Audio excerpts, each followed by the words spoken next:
नमस्कार। आप सभी का बहुत बहुत स्वागत अभिनंदन है। और हमारे साथ मौजूद है चलो देश को सुधारे एनजीओ से सोशल एक्टिविस्ट केदारनाथ बब्बर जी। बब्बर जी, आपका बहुत बहुत स्वागत अभिनंदन है। आपका भी स्वागत है। मेरे आज का टॉपिक है दिल्ली को कैसे डेवलप करा जाए। जी रुकिए, मैं थोड़ा सा दिल्ली को कैसे डेवलप करा जाए। दिल्ली डेवलप है या नहीं है, पहला सवाल। दूसरा, दिल्ली क्या है? दिल्ली है भारत की राजधानी। क्या दिल्ली में जिस तरीके से व्यवस्थित तरीके से सभी सुविधाएं उपलब्ध होनी चाहिए, क्या वो हैं? क्या इंफ्रास्ट्रक्चर, बिल्डिंग्स, कनेक्टिविटी, रोडवेज, क्या सारी सुविधाएं हैं? यहाँ से फिर लेते हैं सर।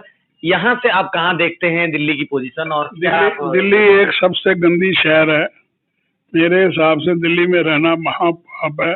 सांस आप ले नहीं सकते और कोई यहाँ पर डेवलपमेंट करने वाला कोई है नहीं, क्योंकि सेंट्रल गवर्नमेंट काम कर सकती है लेकिन उसको केजरीवाल जी काम करने नहीं देते। अब इसका रास्ता ये है कि आप केजरीवाल को भूल जाओ। अगर वो नहीं कुछ करता तो मत करे। आपको मोदी जी मैं एक समझाना चाहता हूँ, आपकी कंपनी हमारी गवर्नमेंट ने करीब 15 से लिए लैंड पूलिंग कोई बनाने के लिए, जो मैंने इंट्रोड्यूस कराया। मैंने जो इंट्रोड्यूस कराया है, आज जो मेट्रो भी बनी है ना, कोई माई का लाल नहीं कह सकता। केदारनाथ बब्बर ने 1982 में से लेटर लिखनी शुरू करी थी कि आप मेट्रो बनाइए, लेकिन उस टाइम कांग्रेस थी, वो साले सोते रहते थे, उनको कभी ये जाग नहीं आई। अगर जाग आई होती तो आज आधे पैसे में मेट्रो बनती। परंतु चलो लेट आए दुरुस्त आए, काम तो हुआ। अभी मैं रोड्स के लिए लिख लिख के थक गया हूँ कि आप इनको डबल चौड़ी करो, कम से कम 800-800 फुट की रोड बना दो, जैसा मैनहट्टन यूएसए में हुआ, जापान में हुआ और चाइना में हुआ। लेकिन यहाँ कोई सुनता नहीं है। और मैं आपको बताना चाहता हूँ, जहाँ पर स्लम होता है, चाइना में क्या करा कि वहां पर जगह नहीं थी चौड़ी सड़क करने की। उन्होंने क्या करा, सारी सड़क के ऊपर एक के ऊपर एक वन एरिया ही वन में कर दिया, नीचे की एक तरफ, ऊपर की एक तरफ। आप कहीं पर चाइना में जाना चाहे 5 मिनट में पहुंच सकते हो। यहाँ पर जो मेरा घर यहाँ से सैनी फार्म है, ओखले से रास्ता है टोटल 13 मिनट 14 मिनट का। और मैं, आप यकीन मानना, मैं अपनी कसम खा के कहता हूँ, मुझे एवरेज 1 घंटे से लेके 1.5 घंटा लगता है। और कई बार इतना जाम होता है मैं मरने लगता हूँ, क्योंकि मैं शुगर पेशेंट हूँ, बड़ा हार्ट पेशेंट हूँ। मैंने कितनी बारी पुलिस में कंप्लेंट लिखाई है कि मेरे को खाने के लिए भेजिए, कुछ एम्बुलेंस भेजिए। ये क्या है शहर? ये शहर है अपना। इनको यहाँ पर ऐसे पागलों की तरह पावर चाहिए। ये केजरीवाल को या बीजेपी को भी थोड़ी पावर चाहिए होगी, लेकिन पावर का कोई फायदा नहीं है, काम का फायदा है। मरने के बाद सबका पैसा यहीं रह जाना। तो पैसे को भूलो भाई साहब।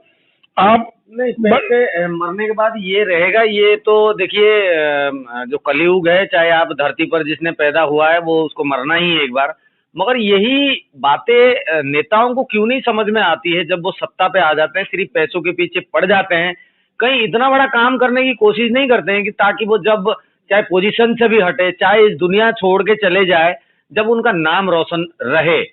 क्योंकि वो होता तो वो कर्म के आधार पर होता, मगर वो कोई करना ही नहीं, काम करता ही नहीं, नियत है ही नहीं। तो मैं आपको देखिए, मैं अपना I am highly travelled man. मेरे जितना कोई ट्रैवल बहुत कम लोगों ने करा होगा। थाईलैंड भी हमारा दिल्ली की तरह गंदा था, वहां पर उन्होंने ये बनाया है, ये क्या, ये पुल ओवर ब्रिजेस। आप यकीन मानना 500-500 किलोमीटर तक ओवर ब्रिज बन गए हैं। और अब रिश्वत कैसे लेते हैं थाईलैंड में, मैं आपको एक्सप्लेन करता हूँ। इनको भी बोलो ले लो। क्या करते हैं थाईलैंड वाले, हर एक टोल से दूसरा टोल एक एमपी को वो दे देते हैं। जितने उनके एमपी एमएलए हैं, सबको एक एक टोल का एरिया दिया हुआ है। भैया ये 15 लाख का है, बाकी जो बचेगा वो तुम ले लेना। और वो भी खुश, एमपी भी खुश, और बाकी काम में रिश्वत लेने की जरूरत नहीं है। यहाँ पर तो सारा दिन ये रिश्वत ही ढूंढते रहते हैं और काम करने को तैयार ही नहीं है। हाँ, कोई सड़क टूट रही है, उसका नकली बिल बना लो, यही काम है मैं आप यकीन मानना, मैं ओखले में बैठा हूँ अंडर ब्रिज के ऊपर। अंडर ब्रिज के ऊपर से चारों तरफ से सड़क टूटी हुई है। मैं सीपीडब्ल्यू चीफ चीफ और इंजीनियर और जो यहाँ पर एई है, सबको लिख लिख के थक गया, उनको बुला बुला के थक गया, मेरे को जानते हैं, तो भैया ये ठीक कर दो। हाँ जी आपके लिए कर देंगे, और आप मान लेना 2-3 साल के अंदर एक बारी झाड़ू मारा है, नहीं तो मारते ही नहीं है। क्या इंसानियत है। ये दिल्ली का डेवलपमेंट कौन करेगा मोदी जी। अगर आप 2024 में जीतना चाहते हैं, मैंने आपको एक सजेशन देनी है कि जितने आपने अनऑथराइज एरिया है दिल्ली के, पहली बात तो ये है डिस्क्रिमिनेशन नहीं कर सकते आप, सबको एक ही बनिए, एक आंख से देखो, सारे एक ही हैं। जब एक आंख से देखोगे तो आपको समझ आ जाएगा। अब आ गया आपका लैंड पूलिंग, जो सिस्टम मैंने बनवाया वो भी बेईमानी का है। आप लैंड पूलिंग को कभी विड्रा मत करिए, और जितनी अनऑथराइज कॉलोनी है इनको लैंड पूलिंग के अंदर ले आइए। लैंड पूलिंग में आ जाएगी तो बिल्डर को फ्री हैंड दे दीजिए कि आप चौड़ी सड़कें बना के आप टावर वाले जगह बना सकते हो, ताकि ये जो टूटे फूटे कुत्तों की तरह लोग रहते हैं, अरे मैं कुत्ते से भी वर्ष मैंने बोल दिया, ये बिल्ली भी चूहे सुअर की तरह लोग रहते हैं अनऑथराइज कॉलोनी में। क्या इंसानियत है। आपको अच्छा लगता है। कोई देख रहा है यहाँ देश में कि हमारे ये आदमी कैसे रह रहे हैं। आदमी नहीं है, जानवर है क्या। रोटी आप माँ के पेट से सब बड़ा सवाल सर, बड़ा सवाल यहाँ पर उठ करके आता है। भारत की राजधानी दिल्ली, और दिल्ली भारत की राजधानी होने के नाते यहाँ पर MP MLA से लेके मतलब कौन ऐसा व्यक्तित्व तो नहीं है जो भारतवर्ष का यहाँ पर नहीं रहता हो या उनके क्षेत्र की प्रतिनिधित्व नहीं करता हो। क्या यहाँ पर राज्य सरकार हो या केंद्र सरकार हो, इसके बीच में क्या कोई ऐसे विजनरी नहीं है जिसको दूर का विजन यानी कि दूरदृष्टि को रखते हुए देश के विकास के लिए सोचना चाहिए। अगर नियत ही नहीं होगी, आप कितना भी प्लान बना दीजिए, कुछ नहीं होने वाला। आप झूठा ये ऐड देते हो कि हम ये इलेक्शन के टाइम में खाली कराएंगे, स्लम भगाएंगे। अरे स्लम कब भगना है। स्लम भगाना हो तो मेरे को आप पावर दीजिए, मैं आपको 2 साल के अंदर दिल्ली के स्लम का नजर नहीं आएगा। मैं आपको सबको अच्छी जगह सेटल कर दूंगा।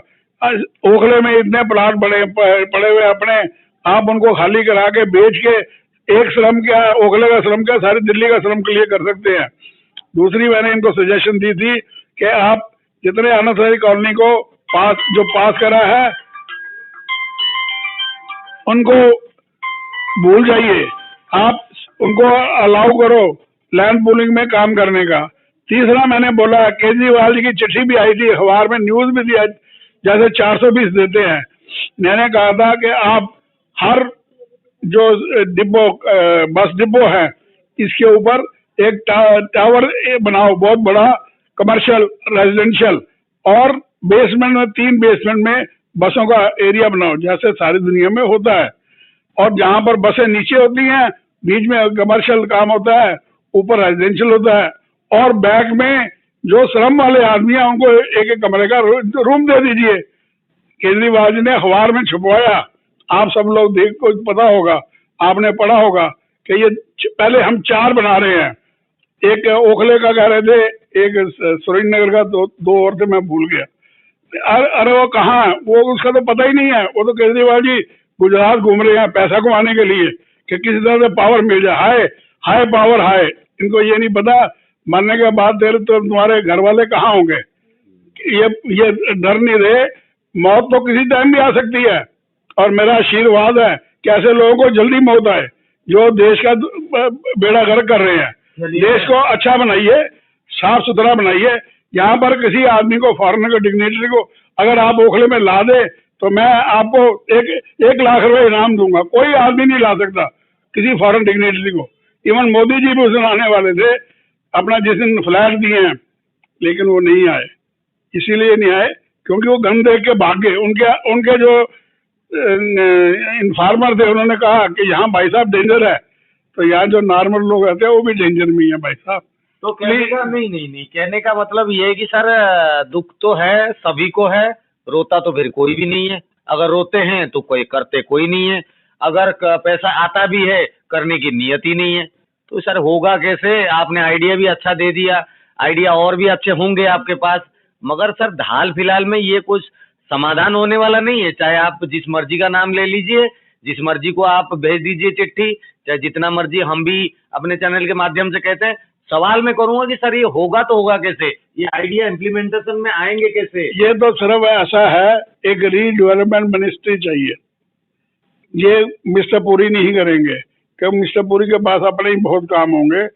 Redevelopment ministry for all of India, उसके अंदर रीडेवलपमेंट मिनिस्टर जो है वो काम करेगा।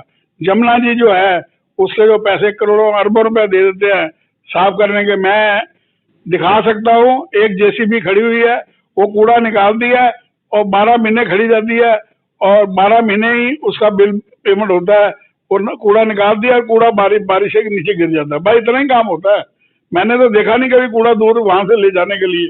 और ये साफ कभी जिंदगी में नहीं होगा। अगर आप चाहो जमुना के दोनों तरफ पुख्ता पक्की पत्थर लगा के आप अपना नहर बनाओ, उसके साथ में एक नाला बनाओ बड़ा, जो नाले के अंदर सारा दिल्ली का कूड़ा जाए और उसमें छानने लगे हो, सारा कूड़ा साफ होके जब एंड में पानी जो है वो कूड़े में जाए, और जो कूड़ा वहां से निकले उसको आप यहाँ से लेके जाइए। और अभी ये जो कहते हैं ना कूड़े का पहाड़ बन गए, खुद भी पहाड़ है ये। इनको इतनी शर्म नहीं आती कि इस कूड़े को उठा के जो दिल्ली के चारों तरफ सड़कें गड्ढे बने हुए हैं उनको बंद कर दो और मिट्टी डाल दो ऊपर। पीली मिट्टी रोज निकलती है, मेट्रो बनाती है, तो क्या फर्क क्या पड़ता है? लेकिन काम करने का कोई नियत तो हो। मोदी जी आप इनको नियत समझाओ, नहीं समझ आती मेरे से पूछो। कूड़ा भी चला जाएगा, दिल्ली भी साफ हो जाएगी। और अगर आप दिल्ली को ये अनअथॉराइज्ड कॉलोनियों को डिसइंटीग्रेट कर दोगे तो ये जो रोज चक्कू छुरी रोज 150 आदमी मरता है, क्या इंसानियत है? आदमी हुआ के जाके क्या जानवर मुर्गियां बन गई है। इस तरह से मुर्गी कट रही है जैसे आदमी कट रहे हैं। ये इसलिए हो रहा है क्योंकि एक तरफ भुखमरी है, एक तरफ सारे इकट्ठे हैं, वो आपस में ही लड़ते हैं। तो उस लड़ाई को खत्म कैसे करना है? जब तक आप अच्छा रहन सहन नहीं होगा। मुझे याद है सिंगापुर में 1982 में वहां के इंडियन प्राइम मिनिस्टर ने कहा था कि आप जितनी जगह है सारे फ्लैट बना दो, और उधर कई लाख फ्लैट बन गए थे, उनको लेने वाला नहीं तो कोई मिलता था। आज भी वो खाली है, लोग वहां जाके मतलब पब्लिक ही नहीं है उनके पास। हमारे पास पब्लिक है तो हमें भी कई लाख फ्लैट बना दो, अपने आप लोग जाएंगे वहां पर जी। यहाँ क्या है, ये कोई तमाशा थोड़ी है, जहां मर्जी दुकान बना लो, जहां मर्जी झुग्गी बना लो, सड़क के ऊपर बैठे हैं। कोई सारे गुंडे हो गए हैं क्या? पुलिस को क्या पावर ही नहीं दी? क्या पुलिस वाले बेवकूफ हैं? अगर पुलिस नहीं रखनी तो मत बनाओ, नहीं तो उनको पावर दो कि यहाँ से उठो भैया। आप मैं ओखले के अंदर मिस्टर बदूड़ी की और साईराम पहलवान की 50 सड़क के ऊपर दुकानें दिखा सकता हूँ और 50 कब्जे दिखा सकता हूँ। क्या इंसानियत है? ये देश है या क्या है? मोदी जी कुछ करिए प्लीज, अपने आदमियों से कुछ कराइए और ये केजरीवाल को भगाइए। ये तभी होगा जब आप रेजिडेंट वेलफेयर एसोसिएशन को डायरेक्टली लिंक कर देंगे एक काउंसलर से, कि काउंसलर कोई पैसा खर्च नहीं कर सकता। रेजिडेंट वेलफेयर एसोसिएशन के प्रेसिडेंट और सेक्रेटरी और उनके 5 आदमी होने चाहिए एसोसिएशन के, ताकि करप्शन ना हो। तो देखो कैसे डेवलपमेंट होती है जी। चलिए बहुत बहुत शुभकामनाएं। मैं तो कहूँगा मोदी जी से आप लगातार बातचीत करते रहें, चिट्ठी लिखते रहें, आप अपना आइडिया देते रहें, और आप एक सोशल एक्टिविस्ट होने के नाते आपके सभी आइडिया जो हैं वो आज साक्षात्कार के माध्यम से हमें अच्छा लगा, और हम चाहेंगे कि देश और दुनिया की तरक्की के लिए बब्बर जी जैसे एक्टिविस्ट आगे आए, और इसी प्रकार से उद्वेलना की जो भावना होती है ना, वही आपको जोश दिलाता है आगे कुछ करने के लिए। उम्मीद है कि नेताओं के मन में भी एक देश प्रेम की जो भावना है वो जागृत होगी, और आने वाले दिनों में वो भी सर्व कल्याण के लिए काम करेंगे। इसी उम्मीद के साथ जुड़े रहिए, और आपको अपडेट देंगे, रिपोर्ट भी आपको प्रस्तुत करेंगे। जय हिंद, वंदे मातरम।